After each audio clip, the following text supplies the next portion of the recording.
तो दोस्तों, उड़ने की आशा के आज के 22 अक्टूबर के एपिसोड की शुरुआत होती है सचिन और सायली से, जो कि पूजा के बाद जब रेणुका के पैर छूते हैं तो वो उन्हें दिल से खुश रहने का आशीर्वाद देती है, जिसे सुनकर दोनों की खुशी का ठिकाना नहीं रहता। इसके बाद घर के बाकी सदस्य यानी कि रिया, आकाश, तेजस, रोशनी भी बड़ों का आशीर्वाद लेते हैं, लेकिन रेणुका का रूखा बर्ताव तेजस और रोशनी के प्रति अब भी कायम रहता है।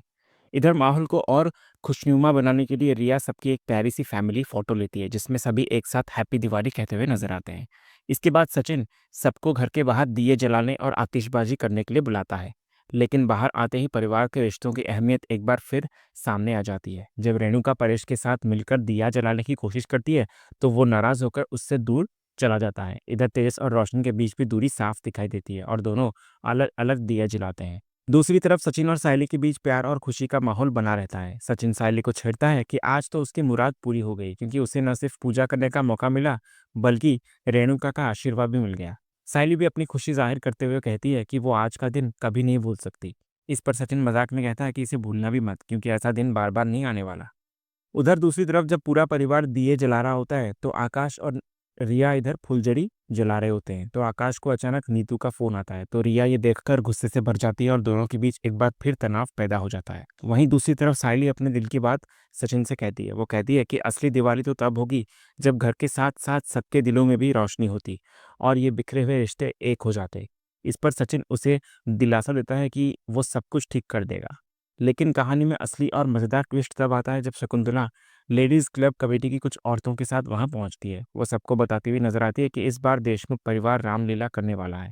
ये सुनकर सब हैरान रह जाते हैं, क्योंकि रेणुका ने जोश जोश में नाम तो लिखवा दिया था, पर वो खुद ही ये बात भूल गई थी। जब रेणुका इससे मुकरने की कोशिश करती है तो कमेटी की औरतें बताती है कि अब पीछे हटना नामुमकिन है, क्योंकि उन्होंने पहले ही प्रचार कर दिया है और पैसे भी ले लिए हैं। ये सुनकर सब परेशान हो जाते हैं कि अब अचानक से रामलीला कैसे होगी। और तभी कहानी का हीरो बनकर सामने आता है सचिन। वो ऐलान करता है कि जब उसकी माँ ने वादा किया है तो वो उसकी इज्जत रखने के लिए रामलीला जरूर करेगा।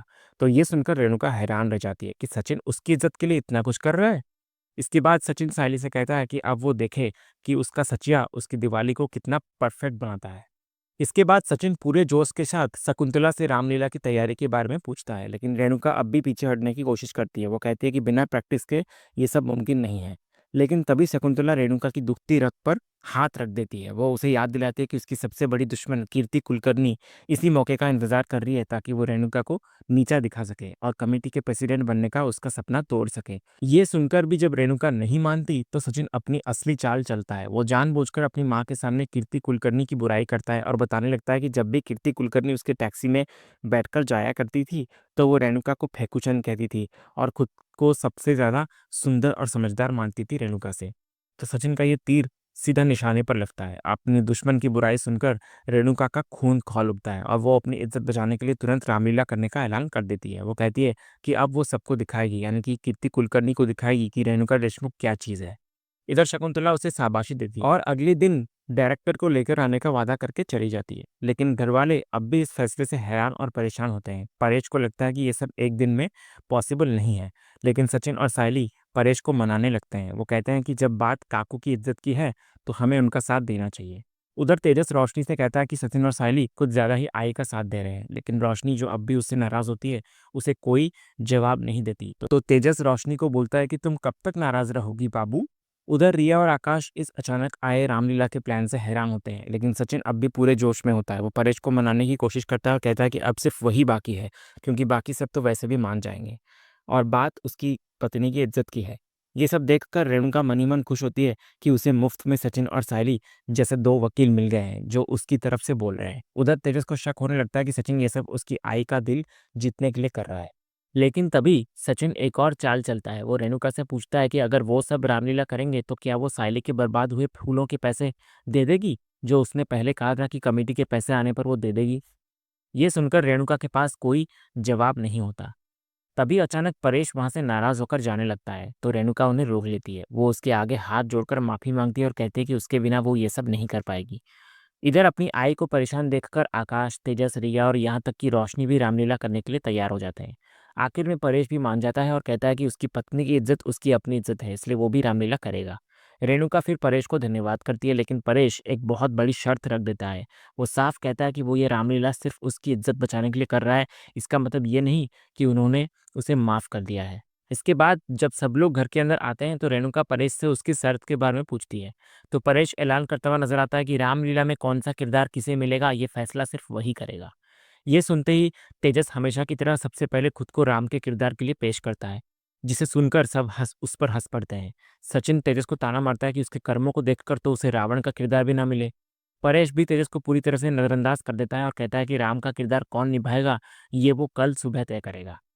अगली सुबह परेश सीटी बजाकर सबको इकट्ठा करता है और राम के किरदार को चुनने के लिए एक अनोखी प्रतियोगिता का ऐलान करता है। वो बताने लगता है कि जैसे भगवान राम ने सीता स्वयंवर में सिर्फ धनुष उठाकर अपनी काबिलियत साबित की थी, वैसे ही उनके बेटों को भी एक धनुष बाण प्रतियोगिता में हिस्सा लेना होगा। जो भी सामने रखे उस पोटली पर सटीक निशाना लगाएगा वही राम का किरदार निभाने का हकदार होगा। इधर रेणुका को परेश का यह आइडिया बहुत पसंद आता है, क्योंकि इससे सबको बराबर का मौका जो मिलेगा। लेकिन परेश इस मौके पर भी रेणुका को आईना दिखाता है और कहता है कि उसे भी अपने बेटों के साथ हमेशा ऐसा ही बराबर का बर्ताव करना चाहिए और एक दिन अच्छा बनने से पुरानी गलतियां नहीं मिट जाती। इसके बाद राम का किरदार चुनने की रोमांचक प्रतियोगिता शुरू होती है। सबसे पहले आकाश निशाना लगाने लगता है, लेकिन उसका निशाना चूक जाता है। फिर बारी आती है तेजस की, जो हमेशा की तरह अपनी ही धुन में रहता है। वो तीर लेकर पोटली की तरफ भागता है और जब सचिन तेजस को टोकता है तो वो कंसंट्रेट करने का नाटक करता है। उससे तो धनुष भी ठीक से नहीं उठाया जाता और जब वो निशाने लगाने की कोशिश करता है तो धनुष उसके हाथ से उछलकर दूर जा गिरता है। ये देखकर सब उस पर हंसते हैं और सचिन ताना मारता है कि तू तो धनुष तक नहीं उठा पा रहा है और राम जी बनने का सपना देख रहा है। फिर वो आगे ताना मारता है कि अगर झूठ बोलने का कंपटीशन होता है तो तेजस उसमें अव्वल आता। आखिर में मैदान में उतरता है सचिन। सायली और परेश उसे ऑल द बेस्ट कहते हुए नजर आते हैं और सचिन एक ही बार में पोटली पर सटीक निशाना लगाकर प्रतियोगिता जीत लेता है। ये देखकर सब तालियां बजाते हैं और उसकी तारीफ करते हैं। इसके बाद परेश अपना फैसला सुनाता है कि प्रतियोगिता जीतने की वजह से राम का किरदार सचिन निभाएगा और सीता का किरदार सायली। आकाश इस फैसले से बहुत खुश होता है, लेकिन तेजस इसे मानने से इनकार कर देता है और एक और मौके की भीख मांगता है परेश से। इस पर परेश उसे करारा जवाब देता है। वो कहता है कि जो लोग खुद बेईमान होते हैं उन्हें सब बेईमान ही लगते हैं। सचिन ने ये प्रतियोगिता सबके सामने ईमानदारी से जीती है, इसलिए अब ये फैसला नहीं बदलने वाला। तभी इधर तेजस रेणुका से कहता है कि आई, पहला चांस तो ट्रायल होता है ना। तो रेणुका तेजस को उल्टा डांटती है कि चुप रहे नालायक, एक तो तेरी वजह से मैंने अपने पति के साथ मेरा रिश्ता खराब किया है, तो अब क्या तू अपने माँ बाप को अलग करके ही छोड़ेगा क्या? तो तेजस बोलता है कि आई, ये तो बाबा को इम्प्रेस करने का एक मौका था। तभी घर की घंटी बजती है और शकुंतला रामलीला के डायरेक्टर नितिन के साथ घर में एंट्री करती है। नितिन, जो अमेरिका में नाटक का काम करता है, रामलीला को डायरेक्ट करने के लिए बेहद उत्साहित नजर आता है। उसे देखकर तेजस को एक बार फिर उम्मीद होती है कि शायद अब उसे राम का किरदार मिल सकता है। लेकिन परेश डायरेक्टर को एक तरफ ले जाकर कुछ बात करने लगता है और फिर डायरेक्टर आकर ऐलान करता है कि राम और सीता के किरदार पहले ही फाइनल हो चुके हैं, जो कि परेश ने कर दिया है और वो इस फैसले से सहमत है। इसके बाद परेश बाकी किरदारों को चुनने के लिए एक और मजेदार तरीका निकालता है। वो सबके नाम की चिट्ठियां बनाकर एक कटोरे में डालने का फैसला करता है और अब किस्मत ही तय करेगी कि कौन सा किरदार किसे मिलेगा। तो साइली इस आइडिया को और बेहतर बनाते हुए लड़कियों और लड़कों के नाम अलग अलग रंग की चिट्ठियों में लिखने का सुझाव देती है। इसके बाद किरदारों को चुनने का मजेदार सिलसिला शुरू होता है। सबसे पहले डायरेक्टर नरेटर यानी कथावाचक के किरदार का ऐलान करता है। जब साइली चिट्ठी निकालती है तो उसमें रिया का नाम निकलता है, जिसे सुनकर रिया खुशी से झूम उठती है। लेकिन असली ड्रामा तब शुरू होता है जब अगला किरदार रावण का आता है और किस्मत देखो, चिट्ठी में नाम निकलता है तेजस का।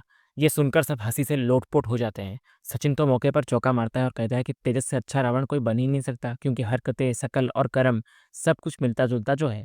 इधर तेजस अपनी बेइज्जती बर्दाश्त नहीं कर पाता और साइली पर चीटिंग का इल्जाम लगाता हुआ नजर आता है। ये सुनकर सचिन का पारा चढ़ जाता है और वो तेजस को अपनी पत्नी से सीधे मुंह बात करने की धमकी देता है। इधर मामला अभी शांत भी नहीं होता कि डायरेक्टर अगले किरदार मंथरा का ऐलान करता है और इस बार चिट्ठी में नाम निकलता है रोशनी का। ये सुनकर रोशनी हैरान रह जाती है। तो सचिन एक बार फिर मजाक उड़ाते हुए कहता है कि मंथरा का काम भी तो इधर उधर की बातें करके आग लगाना ही था ना। तो इस पर रोशनी सचिन को गुस्से से घूरती है और इसी मजेदार, मसालेदार और धमाकेदार सीन के साथ आज का ये एपिसोड यहीं खत्म होता है। तो दोस्तों, आज का ये वीडियो आपको कैसा लगा कमेंट के जरिए हमें ज़रूर कहिएगा और कमेंट में हाइप करना भी मत भूलिएगा और वीडियो को एंड तक देखिएगा। लाइक भी कीजिएगा, शेयर भी कीजिएगा और सब्सक्राइब करना तो बिल्कुल भी मत भूलिएगा, ताकि ऐसे ही रोज़ लेटेस्ट एपिसोड के अपडेट्स आप टेलीविजन से पहले पा सकें।